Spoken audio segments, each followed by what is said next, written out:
Wow. Wow. Interesting. A much more detailed... Whoa! He's a little slut. Wow.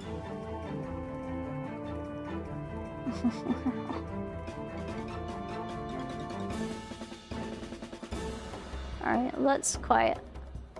that's quite a long list. Alright, now let's learn about the Olympians after we figure out this. That's like what the Olympics came from, right? Am I crazy? Because in the Olympic times, weren't the Olympians given crowns similar, like in ancient Greece, given crowns similar to what I'm wearing right now? To say that they're like strong, like the gods or something? Because I learnt about that when I was in school, I think, but... Zeus is the town bike.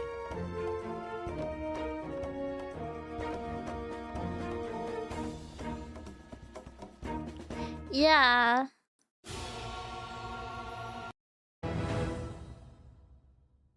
Sorry, I was switching it back.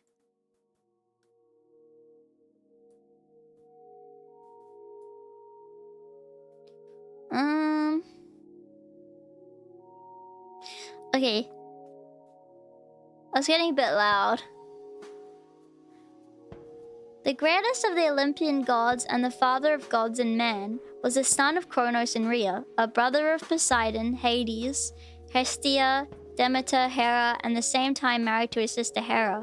When Zeus and his brothers distributed among themselves the government of the world by lot, Poseidon obtained the sea, Hades the lower world, and Zeus the heavens and the upper regions, but the earth became common to all. Later, mythologists enumerate 3 Zeus in their genealogies, 2 Arcadian ones and 1 Cretan. Wait, really? Let's learn about the Olympic stuff, because I don't really understand. Let's learn about the Olympians. The Olympian gods. I want to know more about what Aphrodite was doing. Aphrodite was the Olympian goddess of love, beauty, pleasure, and procreation. Whoa. Whoa. Whoa. Whoa. Excuse me. Why is she the goddess of all those things? She was the goddess of hubba hubba. Yeah. She was depicted as a beautiful woman, often accompanied by a winged godling. Eros, love. Her attributes included a dove, apple, scallop shell, and mirror. In classical sculpture and fresco, she was usually depicted nude. Well, let's hope we don't get any nude pictures. Some of the more famous myths include her birth from the sea foam, her adulterous affair with the god Ares, her love for Adonis, a handsome Cypriot youth who was tragically killed by a boar, her love for Anchises, a shepherd prince, the judgment of Paris, in which the goddess was awarded the prize of the golden apple in return for promising Paris Helene in marriage, the Trojan War, in which she supported her favorites Paris and Aeneas, and was wounded in the fighting. Wait, she was in there? She went to that? Wow. Wow. It was always tastefully nude? Like, as in she's got like a sheet or something over her, or a cloth. The death of Hippolytos, who was destroyed by the goddess for scorning her worship. The statue of Pygmalion, which was brought to life by Aphrodite in answer to his prayers. The persecution of Psyche, the maiden loved by the goddess's son Eros. Oh. Well, that's cool. Aphrodite was one of the great Olympian divinities, was, according to the popular and poetical notions of the Greeks, the goddess of love and beauty. Some traditions stated that she had sprung from the foam of the sea, which had gathered around the mutilated parts of Uranus that had been thrown into the sea by Kronos after he had unmanned his father. Oh, wow. According to Hesiod and the Homeric hymn of Aphrodite, the goddess, after rising from the foam, first approached the island of Cythera, and thence went to Cyprus. And as she was walking on the sea coast, flowers sprang up under her feet. Oh, that's cool! And Eros and Himeros accompanied her to the assembly of the other great gods, of all whom were struck with admiration and love when she appeared. And her surpassing beauty made everyone desire to have her for his wife.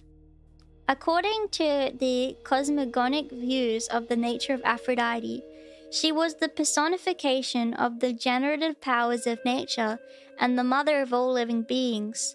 A trace of this notion seems to be contained in the tradition that, in the contest of Typhon with the gods, Aphrodite metamorphosed herself into a fish, which animal was considered to possess the greatest generative powers. But according to the popular belief of the Greeks and their poetical descriptions, she was the goddess of love, who excited this passion in the hearts of gods and men, and by this power ruled over all living creation.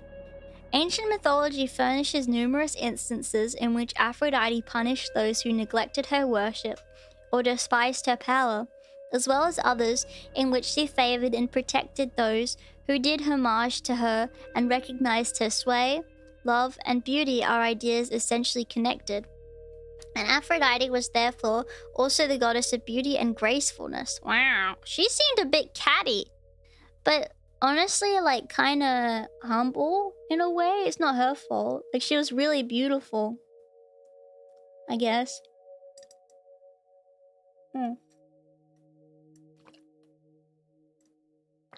In these points, she surpassed all other goddesses, and she received the prize of beauty from Paris. She had further the power of granting beauty and invincible charms to others. Youth is the herald, and Pytho the Horde, and Charities, the attendants and companions of Aphrodite. Marriages are called by Zeus, her work, and the things about which she ought to busy herself. Oh, so this is just some other things, I guess it's referenced from. During the Trojan War, Aphrodite, the mother of Aeneas, who had been declared the most beautiful of all goddesses by a Trojan prince, naturally sided with the Trojans. She saved Paris from his contest with Menelaus, but when she endeavored to rescue her darling Aeneas from the fight, she was pursued by Diomedes, who wounded her in her hand. In her fright, she abandoned her son and was carried by Iris in the chariot of Ares to Olympus. When she complained of her misfortune to her mother, Theoi, but was laughed at by Hera and Athena. Aw, that's mean. But she seemed alright.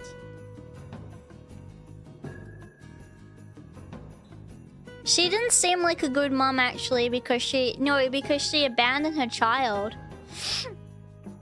As Aphrodite so often kindled in the hearts of the gods a love for mortals, Zeus at last resolved to make her pay for her wanton sport by inspiring her too with love for a mortal man. This was accomplished, and Aphrodite conceived an invincible passion for Anchises, by whom she became the mother of Aeneas and Lyris. Respecting her connections with the mortals by Adonis and Butes, the ancient story ran thus. I'm sorry, by the way, for all the things that I'm getting wrong as far as my reading.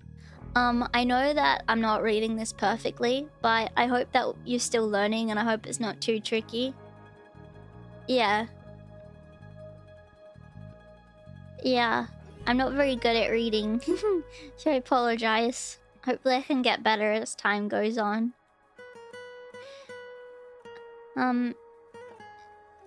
Smyra had neglected the worship of Aphrodite and was punished by the goddess with an unnatural love for her father. With the assistance of her nurse, she contrived to share her father's bed without being known to him.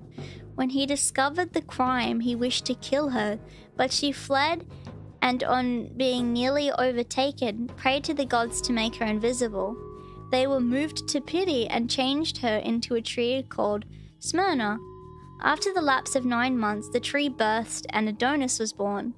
Aphrodite was so much charmed with the beauty of the infant that she concealed it in a chest which she entrusted to Persephone. But when the latter discovered the treasure she had been keeping, she refused to give it up. She kept a baby in a chest? The case was brought before Zeus, who decided to dispute by declaring that during 4 months of the year, Adonis should be left to himself. During 4 months, he should belong to Persephone, and during the remaining 4 to Aphrodite. Adonis, however, preferred to live with Aphrodite. Also spent with her the 4 months, over which he had control. Afterwards, Adonis died of a wound which he received from a boar during the chase. Thus far, the story of Adonis was related to... thingy-my-bobble. That was a very interesting thing. Aphrodite possessed a magic girdle which had the power of inspiring love and desire for those who wore it. Hence it was borrowed by Hera when she wished to stimulate the love of Zeus. Hang on a second. Hang on a minute. So Zeus isn't fucked up. He was tricked by his sister with the thing that Aphrodite had. What the hell? The arrow is sometimes mentioned as one of her attributes. In the vegetable kingdom, the myrtle, rose, apple, poppy, and others were sacred to her. Oh. It was lingerie? Well, he was also fucked up, but at least, like, he wasn't that fucked up. Zeus was a bit slandered. Because Hera wanted Zeus's power, I'd assume, because he was, like, fancy. The animals sacred to her, which are mentioned as drawing her chariot or serving as her messengers, are the sparrow, the dove, the swan, the swallow, and the bird called Inks. Oh, oh, that's nice. Well, that's Hey, you know, we should look at something I want to look at. Can we look at the mythic bestiary and learn about some of the legendary creatures and animals? Please. Who do I want to learn about?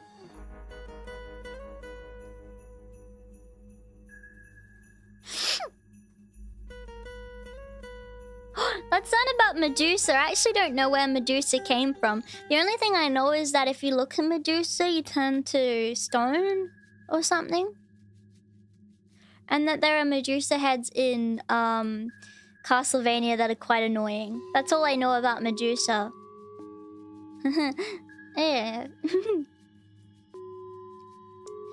The Gorgons were 3 powerful winged daimons named Medusa, Stheno,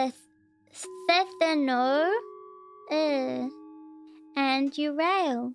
Of the 3 sisters, only Medusa was mortal.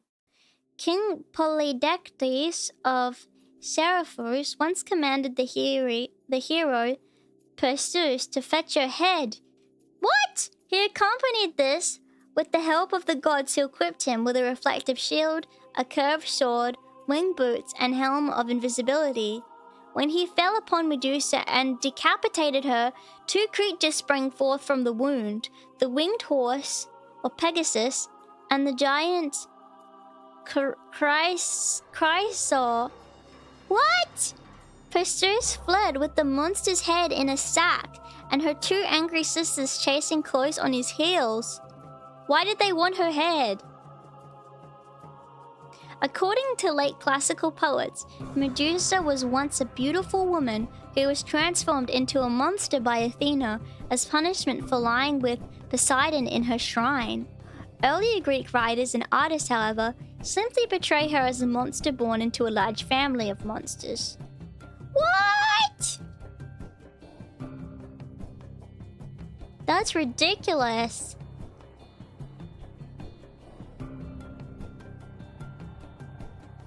Let's see if we can... I want to see what legendary creatures are out there. Hey, I like him! Wait! Who is all of these creatures? Can we learn about the mono creatures? Oh, one seki poo. One seki poo.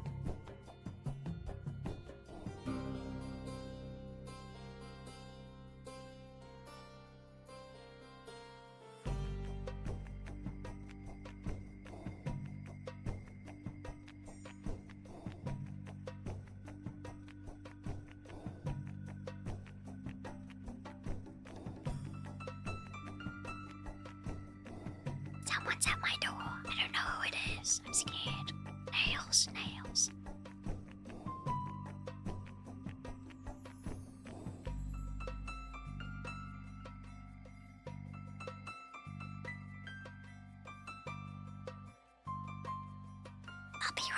I'll be right back.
man.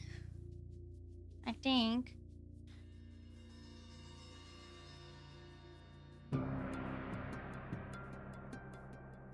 I don't know. Something's going on outside. Something's going on outside my house. I don't know. I think. I don't know. I can't tell. There's no package.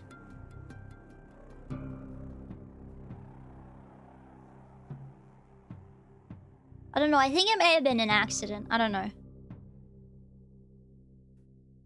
think it was maybe a postman. I don't know.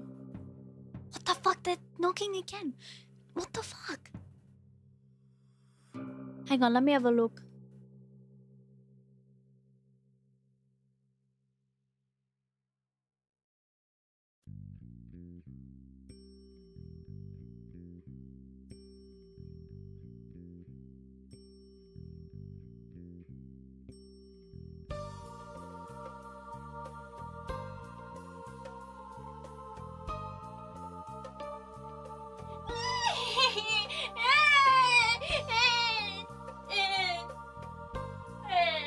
It's just someone at my neighbor's house building something, but I was I peeked out my window and he saw me peeking out my window at him.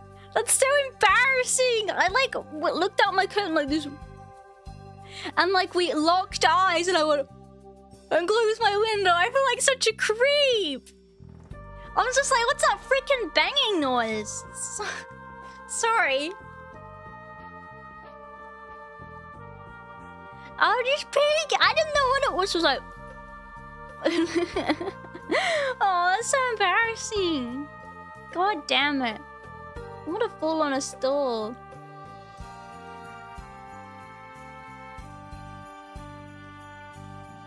They're going to tell ghost stories about the Geek Club? It's scary when you look outside and someone's looking at you. Well, it's more like when you look into someone's house and there's someone staring back at you like... I look so crazy too. My hair's like not brushed at all. Like my hair's all fuzzy. And I have like... and I just have like a really, really oversized hoodie on. That's like all I'm wearing. So I'm like... probably look like the ghost of like Christmas past or some shit. Seeing a rabbit peeking out the window is a surprise for sure. Stop! It wouldn't have been a surprise. You know what? I don't think my neighbors like know that like I even live at my house, because I just don't go out the front at all. So they probably hear me in my room like I'm some kind of like ghost, like going ooh, like singing or like yelling or something, but like they never see me. So I'm like the ghost of like a young girl that used to live here, used to live at my parents' house or some shit. Anyway, what the heck is this? Well, let's look at which ones I know. Amphibania, I don't know about him. Basilisk was in Harry Potter, at least something called a basilisk. I've heard it before. Catoblepas, never heard of him. Griffin, I know Griffin, because that was in Harry Potter. Harpy, I know Harpy. Lucrocota, you don't know him. Manticore, I don't know him. I don't know this man, but I think he looked cute. Who is he? The Hippos monoceros unicorn horse was a breed of swift-footed unicorn native to the east. It was a magnificent snow-white equine with a single brightly colored horn rising from the middle of its... Wait, so this is like a unicorn? Oh, cool. The Greeks also named the creatures Anoi monocerata, or one-horned asses. Now, to be fair, ass is another word for donkey. So it's like a one-horned donkey, if that makes sense. Yeah, early unicorns were crazy. Yeah, When you think about what a lot of like cute creatures like unicorns or even like princesses like fairy tales, I did do a reading of, I think, Brothers Grimm, like their books before at some point, which was very fun to read. But yeah, some of the stuff the Disney books are like based off, you know, is really humble. Yeah, but a little scary. Does that mean a donkey's ass is the ass of the ass? Yes. Yes. Yes. That's true. Do you guys like donkey or not? I actually like donkey. Where did I see a donkey recently? I can't remember. But I like donkey. I saw a donkey one time. Did you know? If anyone even cares. If anyone even cares, I quite like a donkey. Sometimes I wish, if anything, I had a pet donkey, but, you know. Yeah. Let me just have some coffee.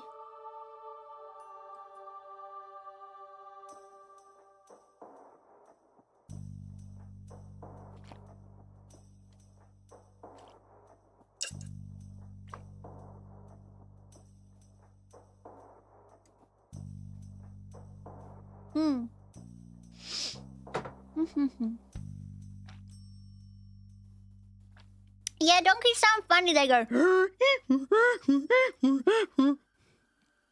to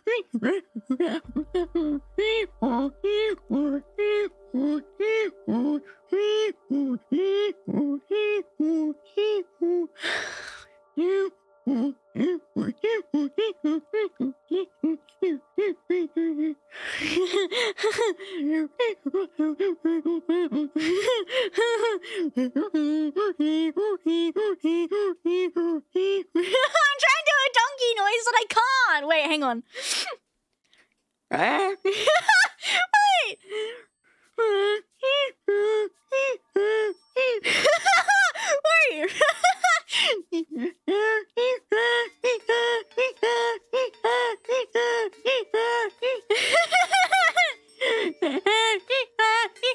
It feels like I'm doing. It feels like I'm doing a backwards donkey noise or something.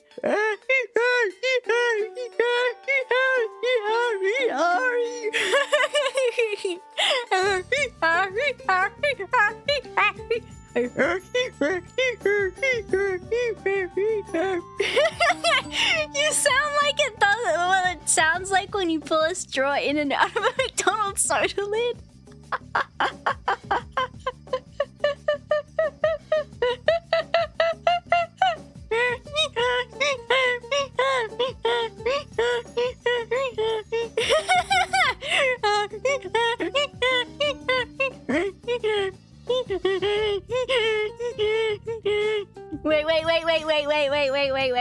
Wait.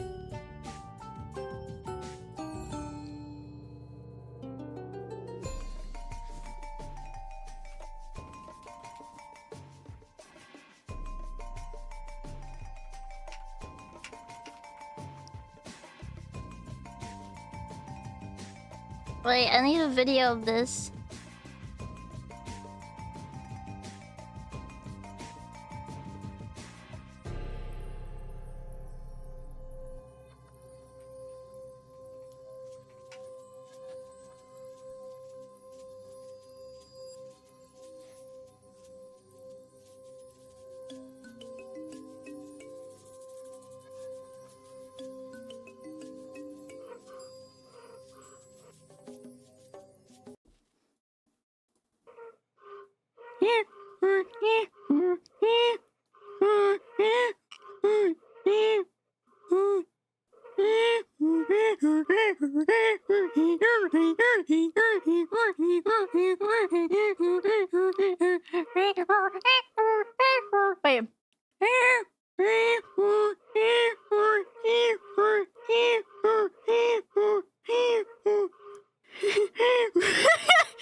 one more.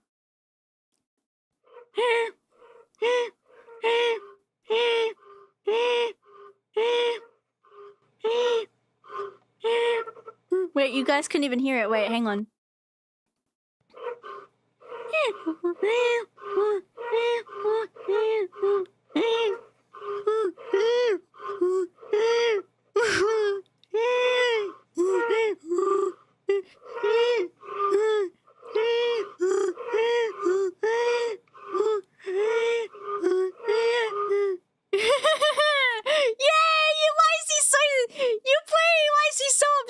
He's very upset. Why is he so upset? Sorry. They say still moving that straw up and down to this day. It's true. It's true.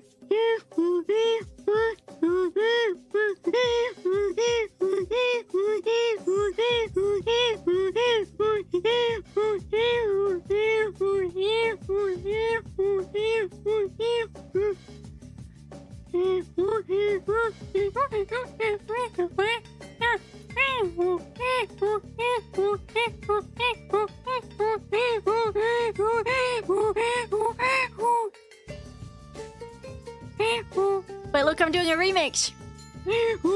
Listen. Shh.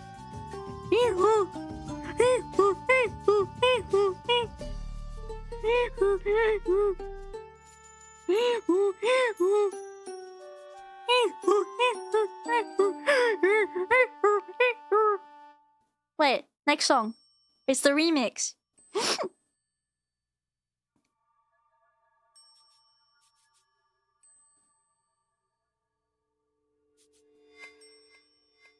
Wait. Shh. Fuck this. Fuck this. I'm so invested now.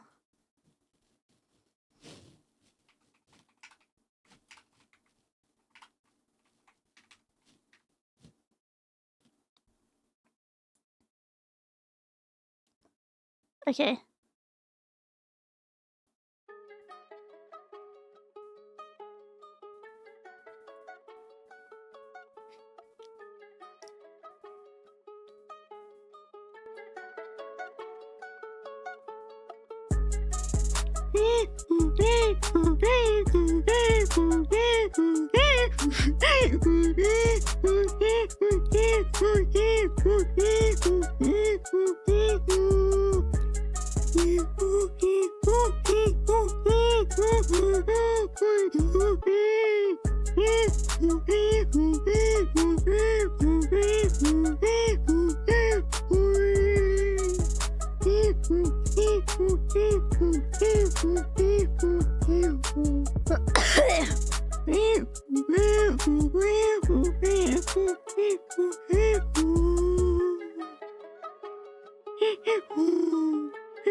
Are you visualizing the straw?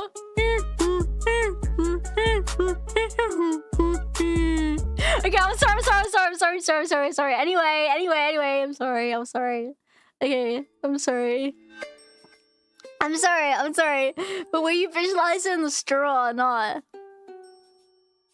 Or did you visualize it? Did you visualize the straw? Like when I was going... It was like up, down, you know? Up, down, up, down. I like the part where she went weep, whoop. Yeah. New instrument just drop. I just invented a new instrument, guys. It was hard when the dude in the cover was making the face at me. But you didn't like it? What the hell? Why didn't you like it? I liked that face he did. I really liked that face. It was my favorite. Let me just have some more coffee.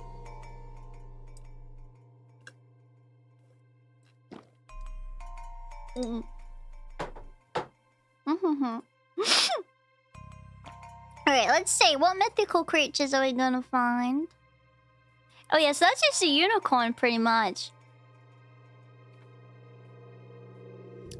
Who is he? The manticore. I think he's alright. A lot of these are just like... Oh, the siren. I want to know about the siren. The sirens were 3 monstrous sea nymphs who lured sailors to their death with a bewitching song. Holy crap on a dick. That's ridiculous. They were formerly handmaidens of the goddess Persephone, and when she was secretly abducted by Hades, Demeter gave them the bodies of birds to assist in the search. They even gave up and settled on the flowery island of Anthimoisa.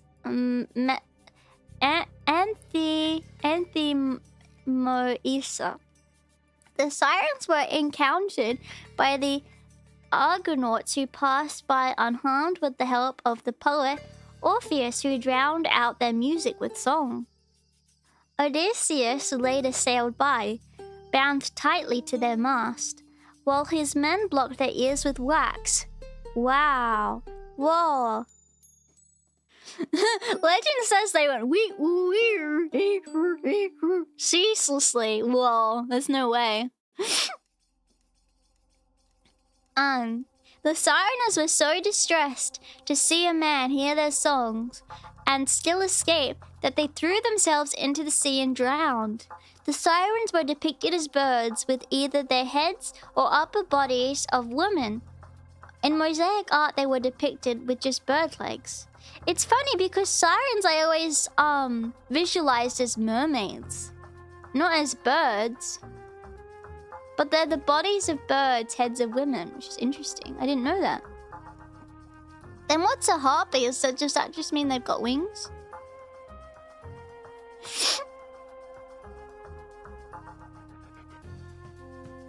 They were separate originally? Yeah, like kind of like a harpy.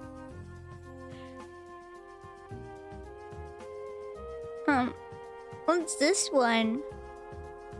The Amphibania, or the Amphispania, was a famous Libyan serpent with a head of each end of its body. A similar tortoise-like creature was located in the legendary Haliades Islands on the far south. The creature was popular in medieval bestiaries. That's so cool. Yeah, like cat dog. I like him.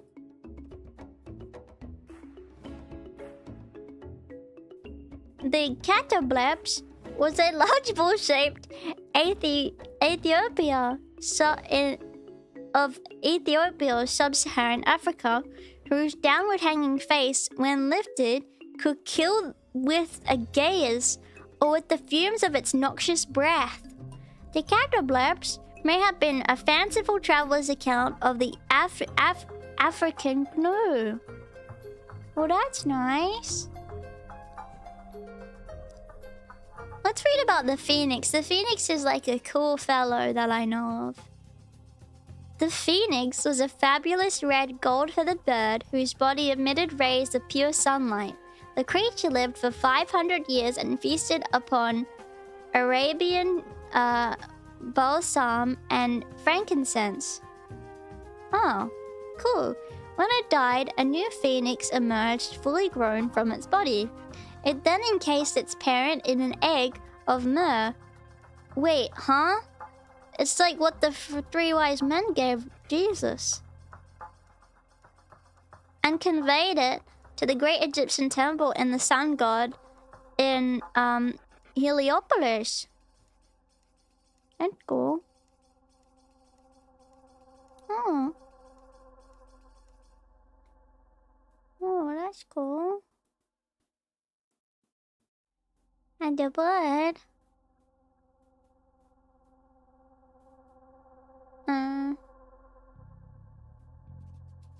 Well, let's read about the basilisk. I've heard about basilisks. The basilisk was a fabulous North African serpent whose deadly touch and poisonous breath withered plants and killed man. The creature is later depicted in medieval bestiaries as a serpent-tailed bird. Oh, he's scary. He's scary. Let's read a bit more about the Olympians, the Olympian gods. Is there any you think would be interesting for me to read? In particular?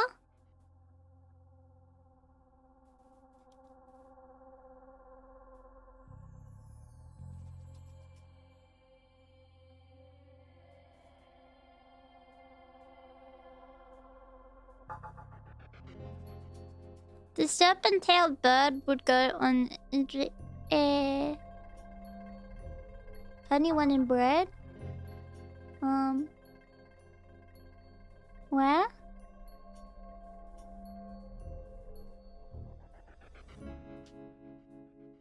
Silisol? Okay. 1 second.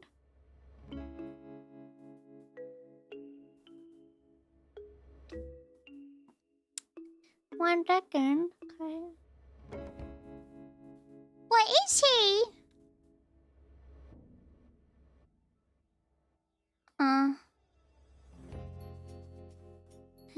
Bum. Am I ridiculous? I don't see him.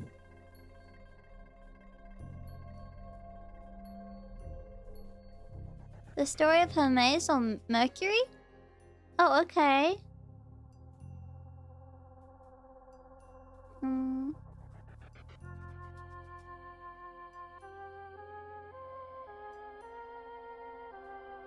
Let's see the story.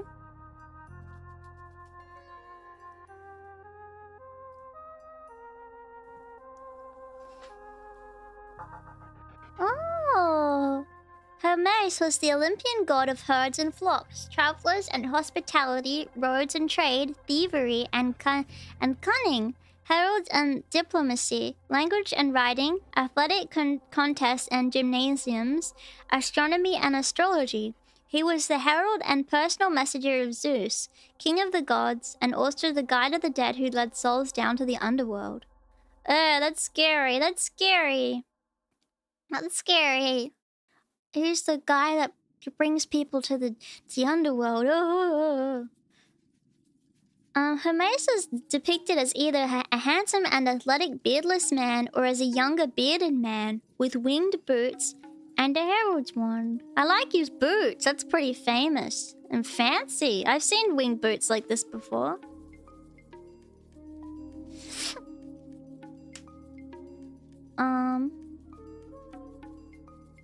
There is speculation that Hermes is Pan, who is older than even the Greeks. If anyone is Loki, it is Hermes. Oh. Okay.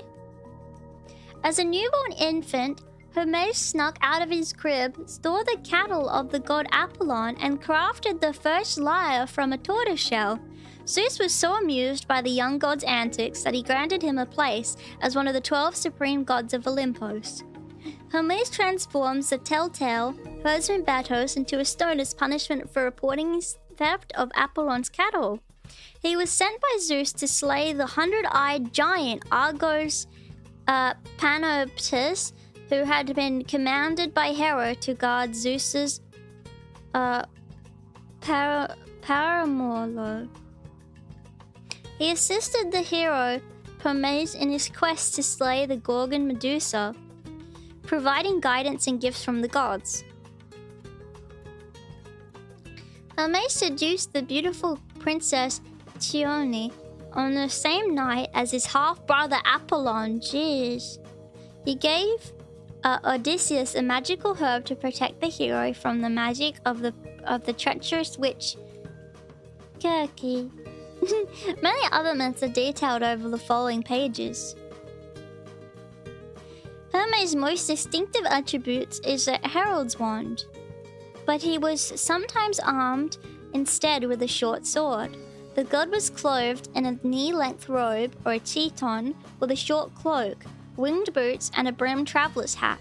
The hat was often winged. Another symbol of the god was the Herma, a stone road maker, which doubled as a small wayward shrine.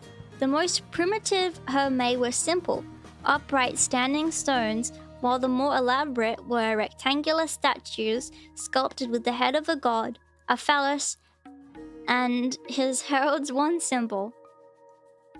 Oh, Kiki. Yes. I think the tortoise was someone's prized pet. That's horrible. Sacred animal. He liked rabba hair. He liked the hair, I guess. He liked the hair. Look. Hermes' sacred animals were the ram and the hare. In ancient art, he rode on the back of a large ram. As the god of herds, he was also closely associated with cattle, sheep, and goats. His sacred plants were the crocus flower and the strawberry tree. Well, can we learn about the her? Is there any ancient her? Speed was his gimmick. I guess that's why he liked rabba, really.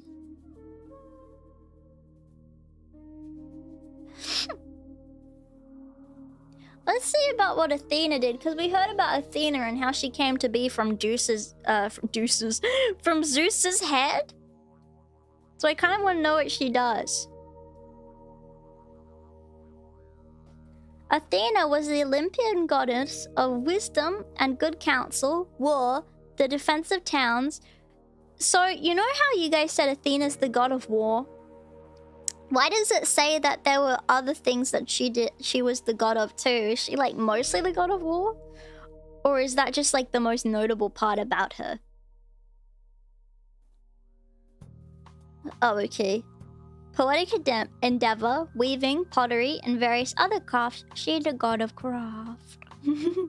She was depicted as... Maybe that was the most notable at the time because war was the most interesting thing. Yeah. The gods could be gods over multiple things. That makes sense. Yeah. She was depicted as a stately woman, armed with a shield and spear, and wearing a long robe, crested helm, and the frame aegis, a snake-trimmed cape, adorned with the monstrous visage of the Gorgon Medusa. The more famous myths featuring the goddess Athena include her birth from the head of Zeus, fully grown and arrayed in arms, her contest with Poseidon for dominion of Athens, in which she produced the first olive tree, and he the first horse. So what's the thing with them and olives? Because I've heard like the saying like extending an olive branch and like other things like that, right? But I don't really get it. Like, what do they mean by this? Could someone explain? Please. Someone explain, please. It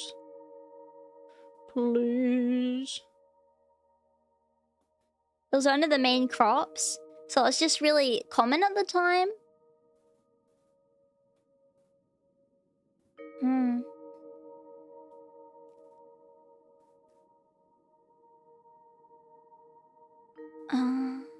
And olives are useful and tasty. The War of the Giants, in which she buried Enceladus beneath Mount Etna and made her aegis from the skin of Pallas. That's scary. The attempted violation of the goddess of Hephaestus, who spilled his seed upon the earth and produced Eryctonius, who she then adopted as her own son. Huh? The assisting of Perseus in his quest to slay the Gorgon, and the Argonauts in their quest for the Golden Fleece. The assisting of because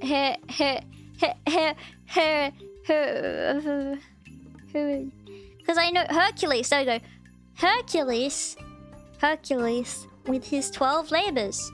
The weaving contest with Arachne. He was then like an arachnid, yeah. He was transformed by the goddess into a spider. The blinding of Tiresias for seeing her naked while bathing. Yeah, I'll read about Hercules after this. The judgment of Paris, in which she completed when she competed with Hera and Aphrodite for the prize of a golden apple. The Trojan War, where she sided with the Greeks in battle, but attacked their ships with a storm when they failed to push Oilean Ajax for violating her Trojan shrine. Well, let's read about, oh, she looked cool as pie. Let's read about Hercules. Who is this fellow?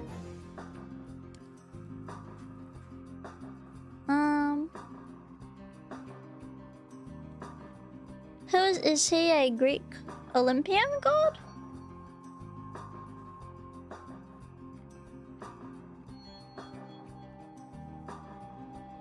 Where would he be? A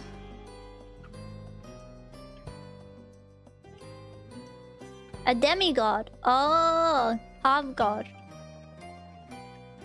Whoa. There's so many different kinds. Here we go, Hercules. He's in the hero section. What? Hercules was commanded by the Delphic Oracle to perform 12 labors for King Eurystheus of Mycenae. Whoa. Whoa. Well, I guess I'll read about them.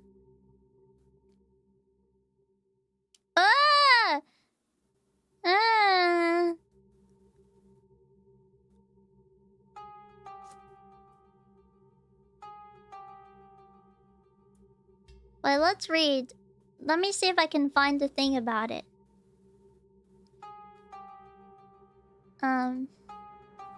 Story of Hercules.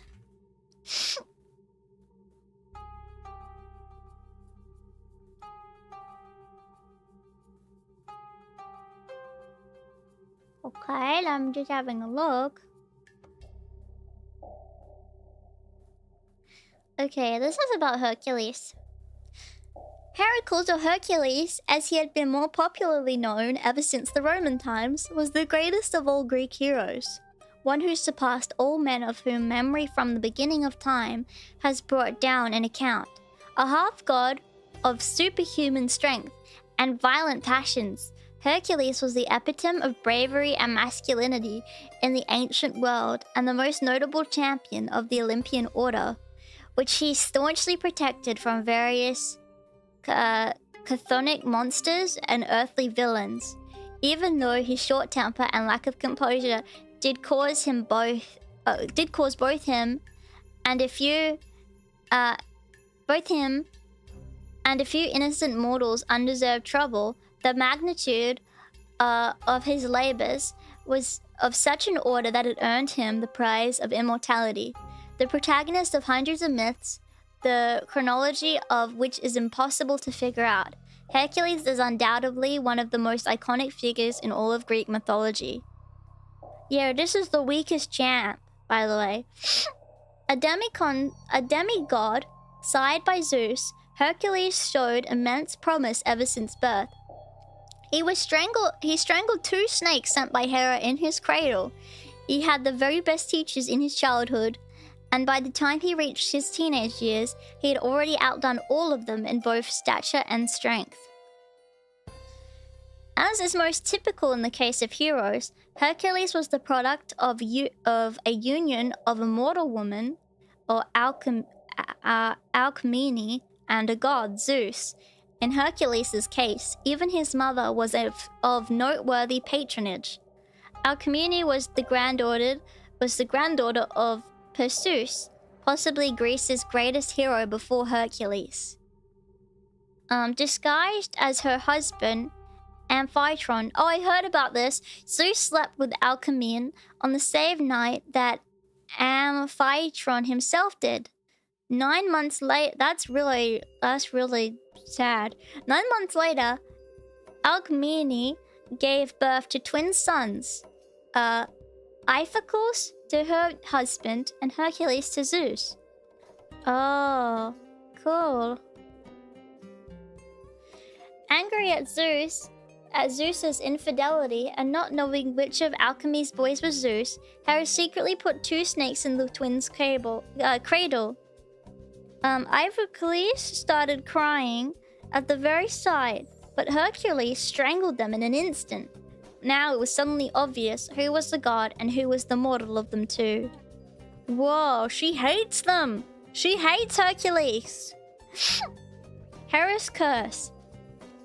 Interestingly enough, the sending of the snakes was not the first misdeed of Hera against Hercules, and it would certainly not be the last.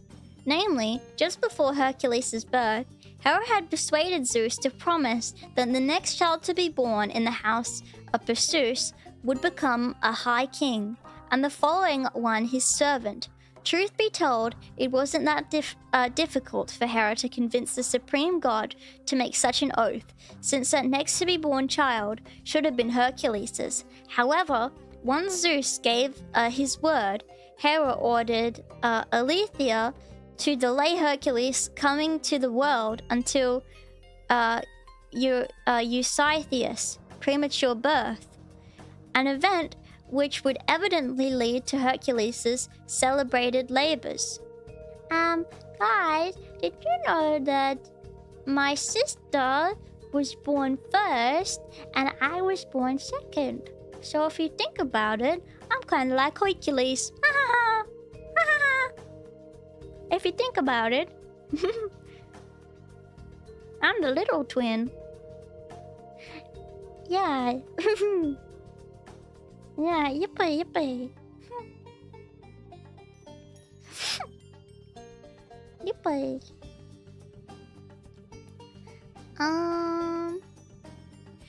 Hercules had a number of mentors. His father, Amphitryon, taught him to drive a chariot. Autolycus, Odysseus' grandfather, tutored him in wrestling. Eurytus, the king of Oechalia, instructed Hercules in archery. Castor, the mortal Disorcary twin, trained Hercules in fencing, and Harpalchus of Phanote, a fearsome son of Hermes, in boxing. He acquired the art of writing and learnt the secrets of literature from Linus, a muse's son, who may have as well taught Hercules the lyre. Others say that Hercules' music teacher had been, in fact, Eumolpus,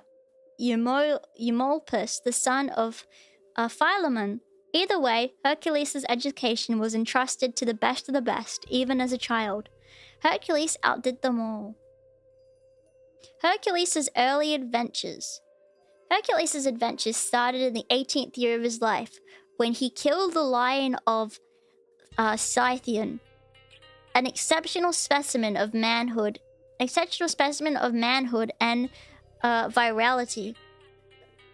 By the time he was 19, he had already fathered more than 50 children and beasted a whole army? Huh? The lion of Mount Cithaeron preyed on the flocks of both Amphitryon and Thespius, the king of Thespae. While staying with the latter, Hercules killed the beast after hunting it ferociously for 50 days straight. Having vanquished the lion, Hercules dressed himself in his skin and ever since then wore the lion's scalp as his helmet. Wow. Wow. Amazed at the boy's power and determination, and wishing that all of his daughters should have a child by him, night by night, Thespius managed to send each of his 50 daughters to Hercules' bed. Thinking that his bedfellow was always one and the same, Hercules had intercourse with all of them and fathered at least a child to each. Jeez, he didn't even know! That kind of sucks. That's not Hercules' fault. He didn't know the lights were off. That's not his fault. All daughters. It must have been because they all had babies, right? Well, maybe they all look the same. I don't know. Don't think you mind it. The heralds of Erginus. Coming back triumphantly from the hunt, Hercules encountered the heralds of Erginus, sent by the Minion King to collect the annual Theban tribute of 100 cows. After learning of their intentions, Hercules, as one of our sources tells us, cut off their ears and noses and hands, and having fastened them by ropes from their necks, he told them to carry that tribute to Erginus and minions. Furious, Erginus gathered the minion army and marched against Thebes, but instead found his death at the hands of Hercules, who afterwards compelled the minions to pay double the original tribute to the Thebians. Hercules' madness. What's your sauce? What's your sauce? Out of a profound sense of gratitude, Serayon, the Theban king, gave Hercules his eldest daughter, Megara, with whom Hercules had at least 2 and as many as 8 children. Either way, after being struck with madness by the jealous Hera, Hercules killed them all to purify himself from this horrible sin. He was instructed by the Delphic oracle to serve Eurystheus, the king of Tyrants, for the next 12 years of his life and carry out all the tasks he would be imposed with. Initially 10, these would eventually become the famous 12 labors of Hercules. I actually didn't know about the 12 labors. Hercules is the most famous for a cycle of 12 labors he did while serving his cousin, Eurystheus. Here they are only listed. You can read more about each of them in the relevant article. Well, let's read about all of them. Because I want to know. So let's see. Labor 1, slaying the Nemean lion. The Nemean lion was a terrible monster that roamed in the region of Nemea, capturing women as hostages and alluring brave men to save them. When someone entered the lion's den and tried to free the women, she would turn into a lion and eat the warrior alive. When Hercules arrived in the town of the region, he met a boy who asked him to kill the lion. He also told him that if Hercules killed the lion within a month, a lion would be sacrificed to Zeus. Otherwise, the boy would sacrifice himself. Hercules eventually found the lion roaming and shot many arrows at it. Only then did he realize that the lion's skin was impenetrable and that his arrows would be of no use. So he decided to follow it to its den. There, he blocked one of the 2 entrances into the cave and entered through the other. Fumbling in the dark, Hercules managed to find the lion. He stunned it with his club, and then he strangled it with his bare hands. Jesus cried. After he had killed it, he thought of taking the impenetrable skin of the lion and use it as armor. So, he managed to skin it with the help of the goddess Athena, who advised him to use the lion's claw to remove the pelt. Wearing the lion's skin, Hercules entered the city on the 13th day. Upon seeing him, Eurystheus was initially horrified, for he feared the lion was roaming the streets of the city. Alright, let's see. Labor 2, slaying the Lernaean Hydra. The Lernaean Hydra was a fearsome monster that lived in the swamp of the lake Lerna. It had been specifically raised by Hera to kill Hercules. The Hydra had 9 heads. Whoa, 9 heads! One of which was immortal, and the rest were mortal. The swamp was covered in a poisonous mist. So upon his arrival, Hercules put a cloth in his mouth and nose to lure the Hydra out of its lair. The hero shot flaming arrows, achieving his intent. However, when he chopped one of the Hydra's heads, he realized in horror that 2 new heads would spring back. Whoa.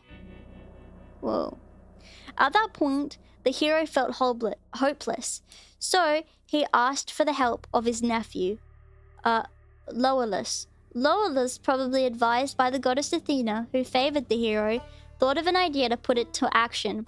As soon as Hercules would chop one of the monster's heads, Loelus would cauterize the stump with a firebrand. The plan was successful. No more heads would appear. Hera, angry that her side was losing the battle, sent a huge crab to distract Hercules, which he simply squashed under his foot. When it was time for the immortal head to be cut off, Hercules took a golden sword that Athena gave him, and using the same technique, the 2 heroes managed to kill the monster. Before Hercules left, he dipped his arrows in the poisonous blood of Hydra. So he's using each one of the things that he's doing, like, to make him more powerful. So he's taking, like, something that has been thrown at him and using it to his own advantage. It's a good lesson. Like, you know, if someone threw something bad at you, use it to your advantage and, like, try your best to make good of a bad situation and learn from it, you know? He dipped his arrows in the poisonous blood of Hydra, one of which he later used to kill the centaur Nessus.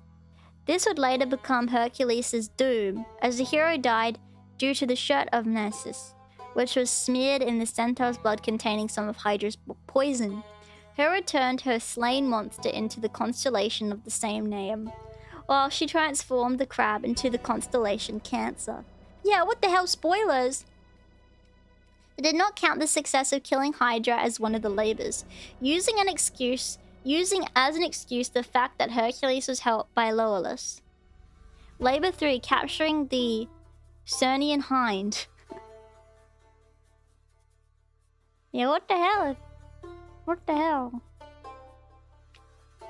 In the effort to mark an end to Hercules' success, Eurystheus and Hera decided that the next task Hercules would do would be to capture the Cernian hind. This was a sacred deer belonging to the goddess Artemis and had golden antlers and hooves of bronze. It was believed that it was so fast that it could outrun a flying arrow. I don't think it's that fast. Source? Yeah, it's like an RPG game. Hercules made a real effort to track the animal. When she saw it, he followed it for a whole year through the lands of Greece, Thrace, Istria, and the land of the Hyperboreans. According to one version of the myth, he managed to capture the hind while it was sleeping. On his way back... Wait, did he not sleep in the whole year, or what? On his way back, Artemis and her twin brother Apollo appeared in front of Hercules. This task was given by Eurystheus, thinking that Hercules would cause the anger of the goddess and that she would punish him. However, when she appeared in front of him, Hercules asked for forgiveness, explaining to her that this was part of his penance for killing his wife and children. He also told her he would return the hind to her as soon as he showed it to Eurystheus. Artemis accepted his apology and let him go. When he returned to the king's court, Eurystheus told Hercules that the animal now belonged to him. Not forgetting his promise to the goddess, Hercules tricked Eurystheus by telling him he would take the animal himself and bring it to the palace. When Eurystheus came out to take the deer, the hero let it go and the animal ran back to Artemis. Hercules simply replied to Eurystheus that he was not quick enough. What?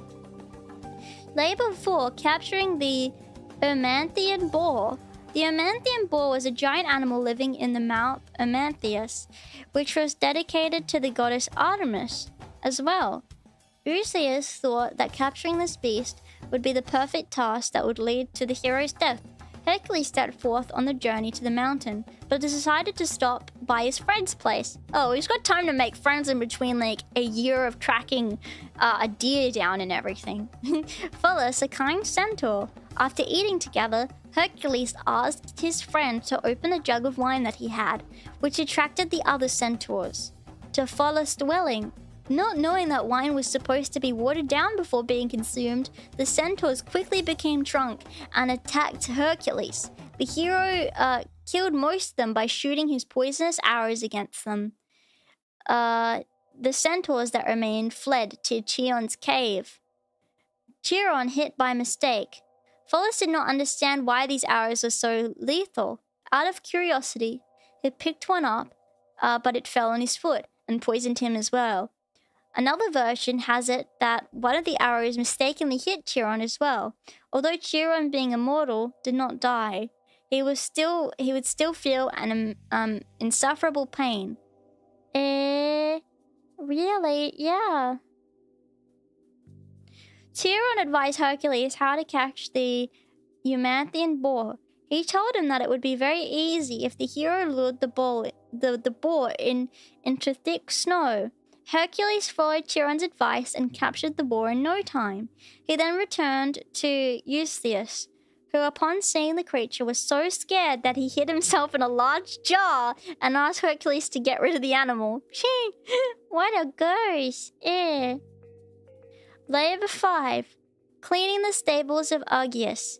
King Augeas of Elis had a large number of cattle in his stables. All of them were blessed with perfect health and immortality. He's a jar boy. And being so lively created a huge amount of dung. The stables of Augeas had never been cleaned in 30 years. Oh, Jesus Christ. The stables of Augeas had never been cleaned in 30 years, and Eurystheus asked Hercules to clean them within a day. The task was set to strain Hercules' reputation, and it was quite humiliating. When Hercules reached Augeas' court, he asked for 1/10 of the cattle if he managed to clean the stables in a day. The king agreed. The hero managed to complete the task by diverting the rivers Alpheus and Penis to pass through the stables and wash them out. Augeas refused to play Hercules, and the hero took him to court, where he managed to win. He took him to court? They have court in ancient Greece? How did they have court? What? They did? That's crazy. I guess they would need it, wouldn't they? Where he managed to win his claim. I guess it's like instead of getting money, you get like cows or some shit. Furious, Hercules returned to Elis, killed Augeas, and handed the throne to Phylas. This is when he was said to have founded the Olympic Games. Wait, so he was the founder of the Olympic Games that was made by a god? That's interesting. Civil disputes are actually huge. That's quite funny. I didn't know that. Hopefully the volume's okay, guys. Sorry.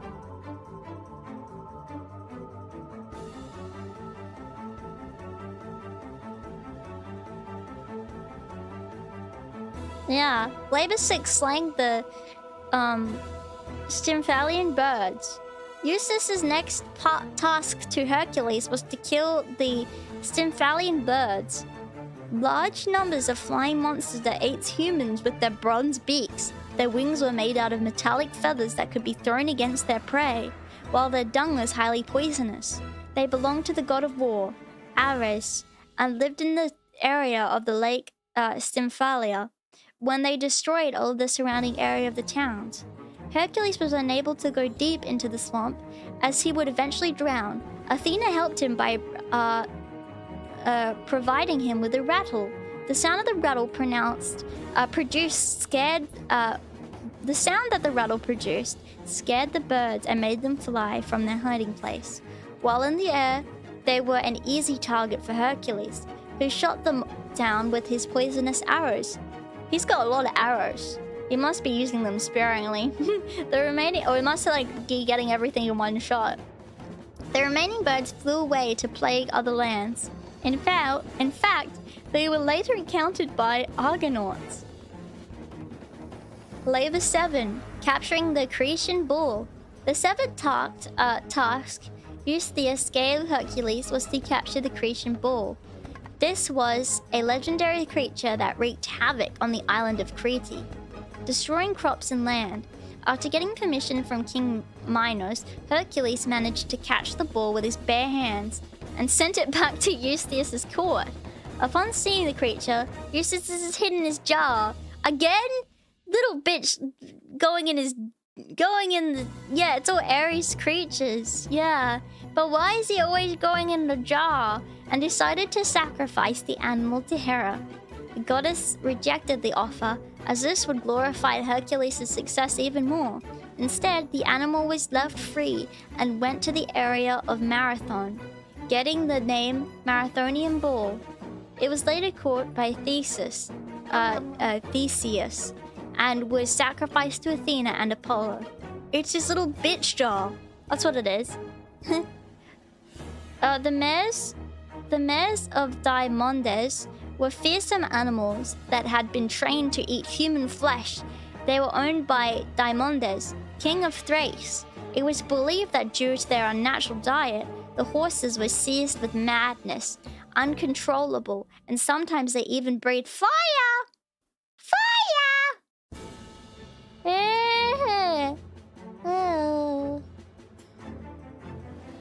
According to one source, what source? Tell me. Hercules brought a number of young men with him to help him with the task. After they managed to steal the animals, they were chased by Diomedes and his army. Well, because he's gotten help, isn't he going to say that that didn't work or whatever? Hercules told his companion, Abderus, to take care of the horses while he was fighting Diomedes. Upon his return, Hercules realized that Abderus was devoured by the mares. Overcome with anger, Hercules fed Diomedes to his own horses. Whoa! And later found the city of Abdera in memory of his friend. Oh, that's nice. After the horses were fed, they became calm, and Hercules seized the opportunity to bind their mouths shut. He brought them back to Eurystheus, who then sacrificed them to Hera, or left them to roam free, as they now become permanently calm. Labor 9, stealing the girdle of Hippolyta. Admete, the daughter of Eustathius, learned that Hippolyta, queen of the Amazons, had been given a girdle as a gift from her father, Ares, and wanted it for herself. So Eustathius decided to make this the 9th labor that Hercules would have to complete. Hercules took some of his friends with him and set sail to the region of Demetra, where the Amazons dwelled. On their way there, they stopped at the island of Paros, where the sons of King Minos and... Yeah, this is Wonder Woman's mom. Yes, of course. Oh, good night. Demanded that 2 of the inhabitants replace his dead comrades. Thus, 2 of Minos' grandsons joined the band and they set sail again. After a brief stop at the court of Lycus, a friend of Hercules, they eventually reached the land of the Amazons. Hippolyta had heard of the glorious feats that Hercules had performed, and impressed, she immediately agreed to give her girdle. Hercules asked her to have lunch together on the ship, and Hippolyta eagerly followed. At the same time, however, a disguised Hera went to the Amazons and started spreading rumors about Hercules wanting to abduct their queen. The Amazons decided to confront Hercules and rowed towards the ship. Upon seeing them, Hercules thought this had all been set up by Hippolyta and that she had no intention of handing over the girdle. So he killed her, took the belt, and set sail to Tyrants. Whoa! That's ridiculous. Labor 10, stealing the cattle of Geryon. The 10th labor of Hercules was to steal the cattle of Geryon, who lived in the island of Etheria. Somewhere in the west, Hercules went on his quest, and he had the cross, and he had... Well, this is such a ridiculous song! It's too loud! Stop! Stop! I need something more calm. Calm down. Calm, calm, calm, calm, calm, calm. Okay, there we go. That's better.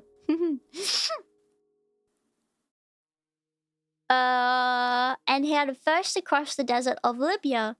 At some point, having been so frustrated at the heat, he shot an arrow at the sun.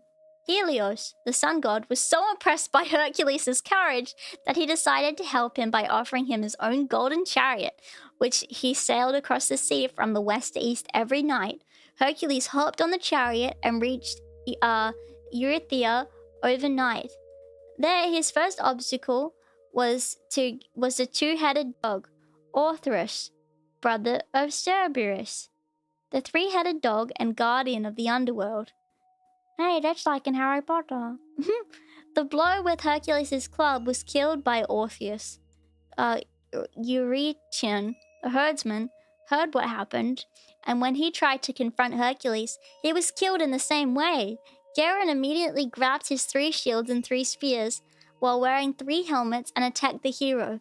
However, a powerful shot of an arrow from Hercules' bow was enough to pierce Gerion's forehead and sent him to his demise. Bringing the cattle back to Tyrians was another task on its own.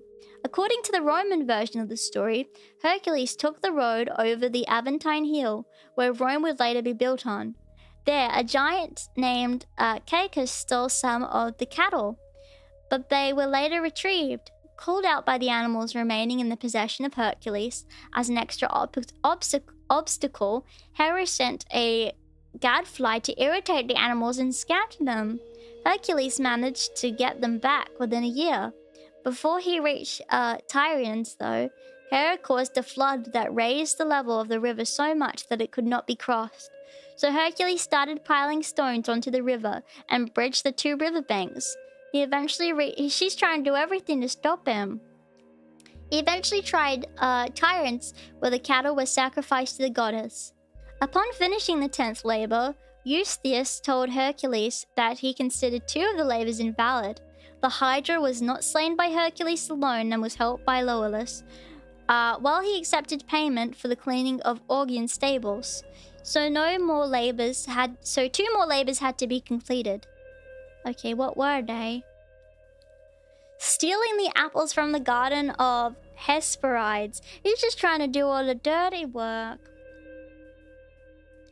The Hesperides were nymphs on the sunset that tended a garden somewhere in the far western corner of the world.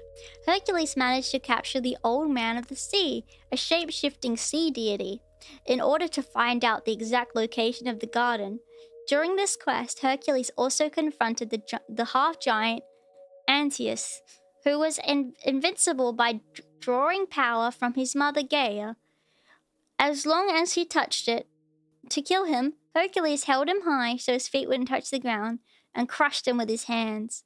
Cracked on a cracker. There are 2 versions of how Hercules managed to acquire the apples. One version has it that he reached the Hesperian garden, where he killed Ladon, the dragon guardian of the apples, and took the apples.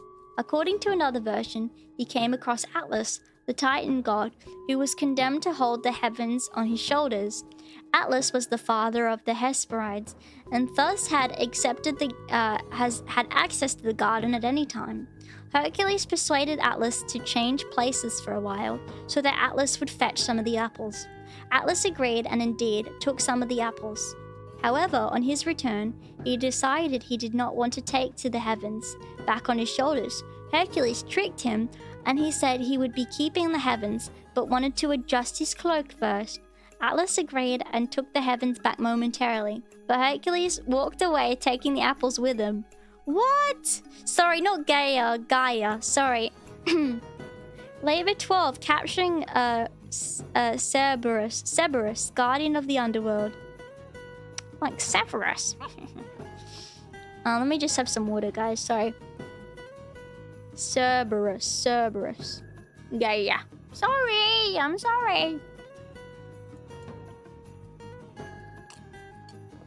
The final labor that Hercules had to complete was to capture Cerberus, the 3-headed dog and guardian of the underworld.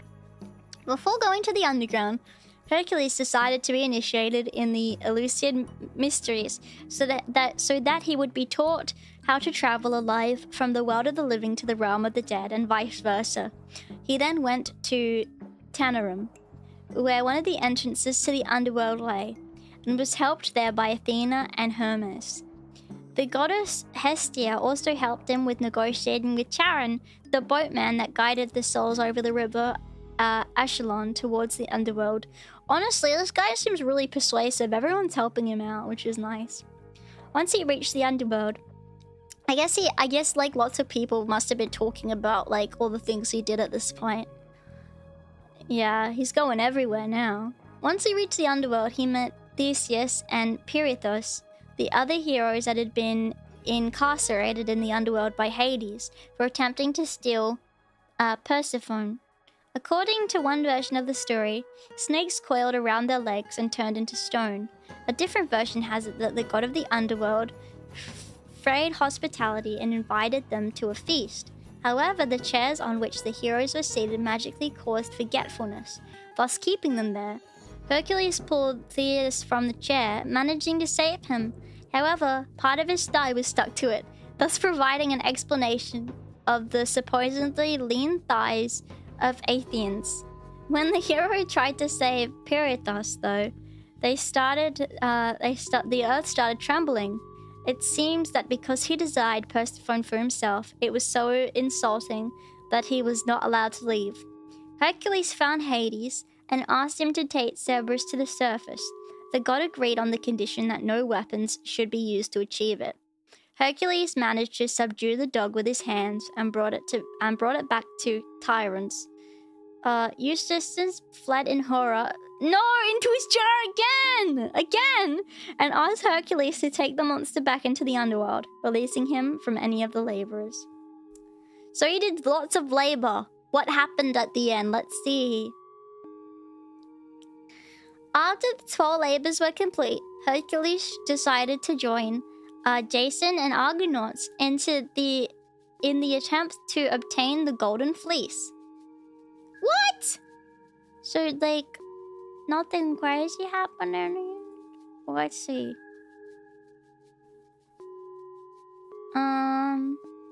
Okay. What else did he do? He did a lot of stuff. He freed Theseus from Hades, murdering and finding upon something unfair, and the Argonauts. He did lots of stuff in life.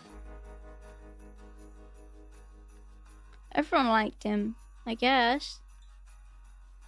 Yeah, more crazy stuff happened. What the heck?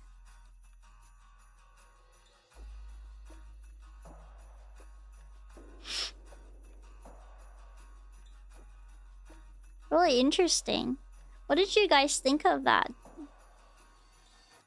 Sorry, it was interesting to read. Sorry if I read for too long. I was just interested in knowing like all of the things he did. All right. Now I have a few things that we could have a little looky-loo at, perhaps. Hang on a minute. Before we finish up, hang on a second. Just a few videos. These are Creative Commons videos that we can watch. Just to finish up.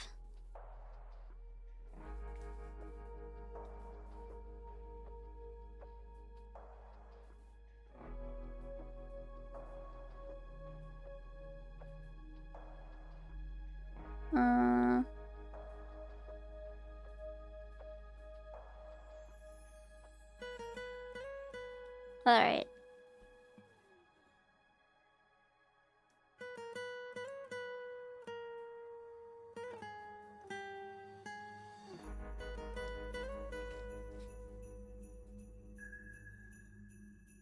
Oh, sorry.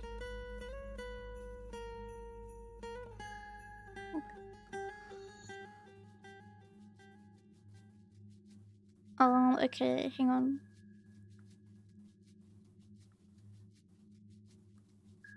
Yeah, so we'll watch this. This is Greek mythological creatures video. I don't know how good these will be, but hopefully they'll be alright, just to finish up. me know how the volume is, guys. Are we about to end? In a little snaz. Not like about to. Alright. Yeah, hopefully it won't be too tricky.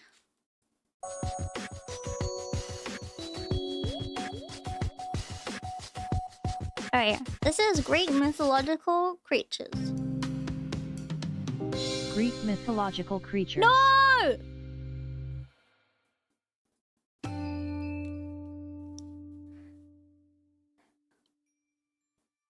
Antaeus was a figure in Greek and Berber mythology. In Greek sources, he was the half-giant son of Poseidon and Gaia. No! Fine. Okay, let's... Oh, this is a good one. Historian answers your Greek mythology questions. This is actually Creative Commons. I was surprised, but we could listen to this. We could watch this together. Well, how did you guys feel? Let's see, maybe she'll know some things.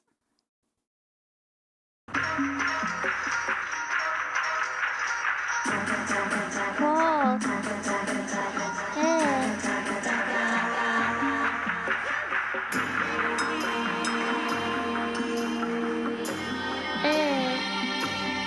Hopefully the volume's okay, guys. Let me know if you need it to be changed. Hi there, I'm Angela Hurley, and I'm a classicist at the University of Southern California. I'm here today to answer your Greek mythology questions on Reddit. This is Rubicon on Reddit. Greek mythology. Gotta love Reddit.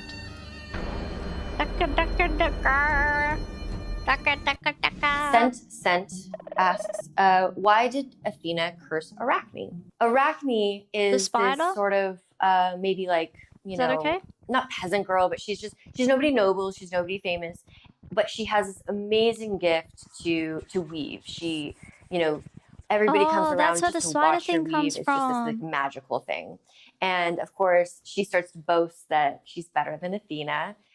Athena comes down and she says, you know, disguised, of course, you shouldn't do that. You don't want to incur the wrath of a god. True. And Arachne's like, it's fine. I'm amazing. It's fine.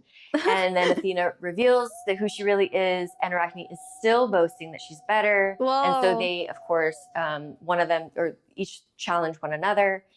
And they both weave, and they're both amazing at it. Oh, they're both weavers.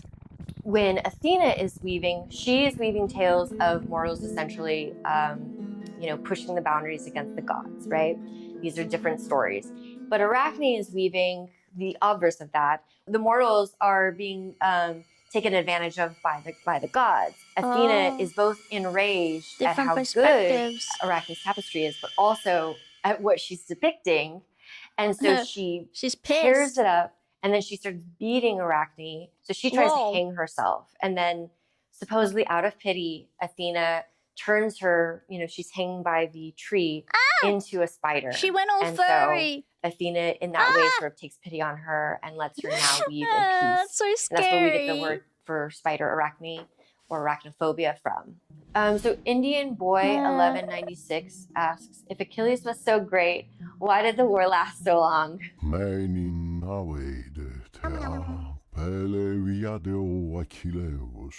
Achilles is actually not a part of the war the entire time. In the epic, the Iliad, it talks about the wrath of Achilles, but it's a snapshot of the entire war. Achilles heel.